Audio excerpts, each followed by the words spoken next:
Hello everyone, this side Samria here, this Santika Adipno once again in front of you guys. So today I'm going to be speaking about IPOs guys. बहुत सारे लोग मेरे को request करते हैं कि सामरिया इसके रिगार्डिंग वीडियो बनाओ कि आईपीओ में इन्वेस्ट करना चाहिए कि नहीं करना चाहिए, या हमें किस आईपीओ में इन्वेस्ट करना चाहिए, कौन से आईपीओ बहुत अच्छे रहते हैं। तो गाइज एक चीज समझ के रखो, आईपीओ इशूड पब्लिक ऑफरिंग, इसका मतलब क्या होता है?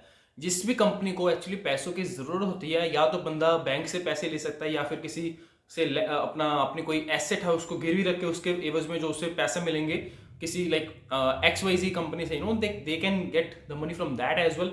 और तीसरी जो मोस्ट इंपॉर्टेंट चीज रहती है कि आपके या मेरे जैसे लोग जो काम धंधा करते हैं, the entire population of this country या फिर any entire planet, right, any entire country actually. तो जो भी कंपनी उस पर्टिकुलर कंट्री में काम कर रहे होते हैं वो उसके रिटेल लोग जो उस देश की जनता है या पॉपुलेशन है उनसे कैपिटल रेज कर सकती है, और उनको बोलती है कि सपोज करो मेरे को अभी 10,000 करोड़ की सपोज करो मेरे को जरूरत है, मेरे को अपने बिजनेस को एक्सपेंड करना है, ठीक है।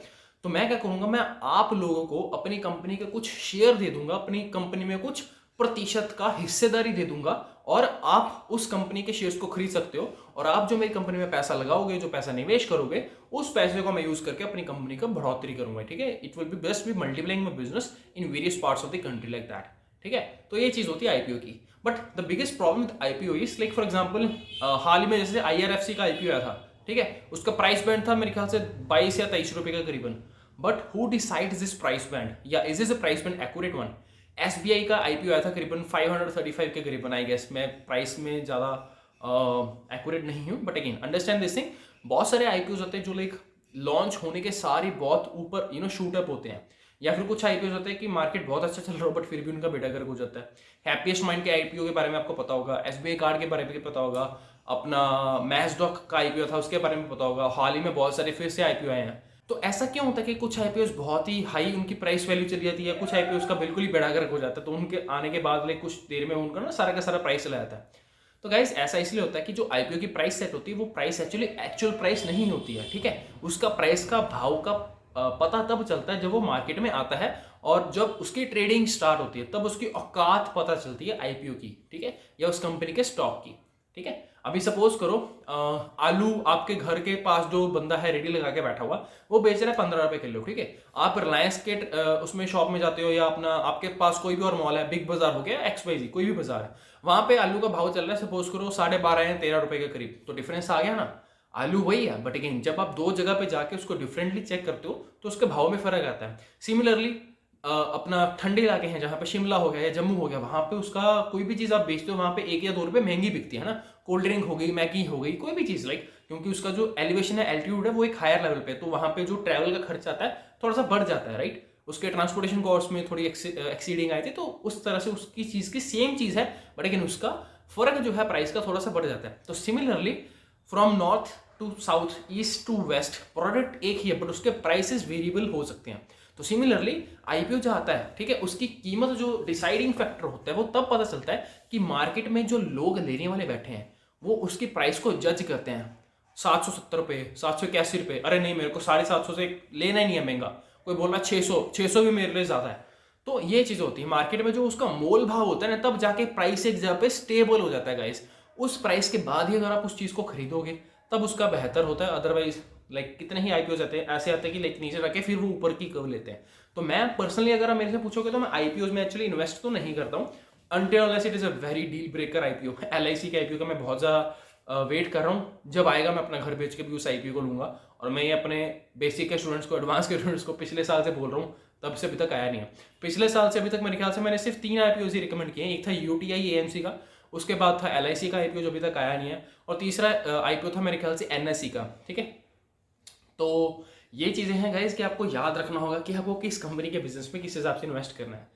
तो आईपीओ का अगर आप मेरे से पूछोगे फाइनली कि भाई क्या करना है, अगर आपको कंपनी के अंदर अच्छे से रिसर्च की हुई है, और अगर आप ऐसे बंदे हो कि भाई मेरे पैसे अगर 4-5 साल के लिए लग गए हैं तो कोई दिक्कत नहीं है, फिर तो लगा दो कोई भी आईपीओ में, कोई मौत नहीं बढ़ रही है, ठीक है। बट अगर आप एक ऐसे पर्सन हो जो लिस्टिंग गेन लेते हैं, फॉर एग्जाम्पल कोई भी आईपीओ जब लॉन्च होता है उसके बाद उसमें लिस्टिंग गेन आता है। फॉर एग्जाम्पल IRCTC का आईपीओ था, ठीक है, 200-300 रुपए के करीबन उसका आईपीओ था, और प्राइस लॉन्च होते ही 600 रुपए पे लॉन्च हुआ, मतलब डबल हो गया उसका प्राइस, और कुछ ही दिनों में प्राइस 800, 900, 1000, 1200 रुपए तक चला गया था।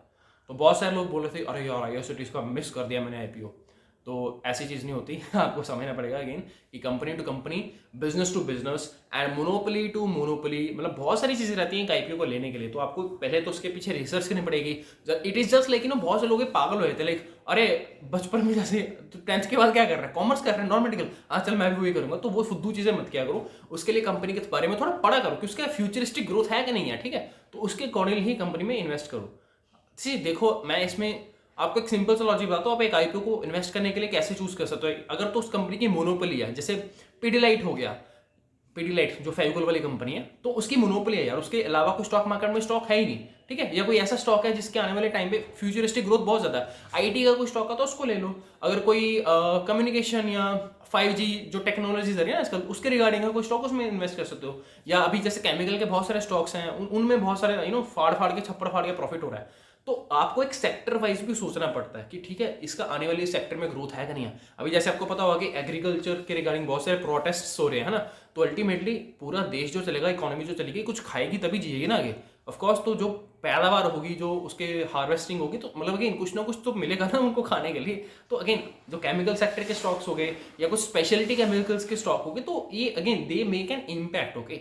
तो आपको ये चीज रिसर्च करनी पड़ेगी कि जो आईपीओ आ रहा है, is it a monopoly IPO, या अगर कोई ऐसी कंपनी ऑलरेडी है तो उसके कॉम्पिटिटर्स किस हिसाब से परफॉर्म कर रहे हैं मार्केट में। क्या सभी के सभी सेक्टर ही पिटा हुआ साला, सभी का सभी सारे के सेक्टर की लगी हुई है, या उसमें से कुछ स्टॉक्स अच्छे खासे हैं जो काम कर रहे हैं, ठीक है। रोजरी बायोटेक का आईपीओ आया था, वो भी मेरे को याद है। Again that stock also was a bumper profit, but again उसके बाद थोड़ा सा गिर गया। बर्गर किंग का सभी को आईपीओ पता होगा, ठीक है। बर्गर किंग से पहले मेरे ख्याल से उसका जो ब्रिटानिया जो कंपनी है, राइट, जो कुकीज में बहुत अच्छी है, तो उसका मतलब again that is a leader, right. उसका स्टॉक ही मेरे ख्याल से 3000 के ऊपर, 3400 रुपए के करीबन अभी इसकी प्राइस चल रही है।